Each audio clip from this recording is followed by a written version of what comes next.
What's up guys, it's Tommy here. Welcome back to the channel. In this video, I'm going to be showing you guys the best free font app for iPhone as of right now, September 2021. I'm making this video because I've noticed that a ton of font apps make you pay a weekly, monthly, or yearly subscription, while this app does not. The app I'm talking about is called Fonts Keyboard. I will have a direct link in the description below. I do want to give a quick shout out to Tommy Tech. Without him, this video would not be possible. So go ahead and smash the like button. I'm sure he would really appreciate that. Having said that, let's get right into it.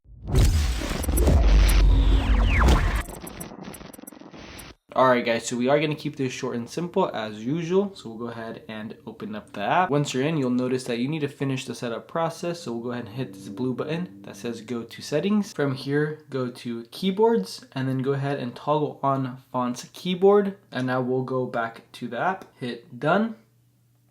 Do it later, and now we are good to go. So now if we go to our messages, you'll see that the keyboard is now there, and you'll see a bunch of different fonts so you can go ahead and choose from. As you see here, it does work perfectly fine.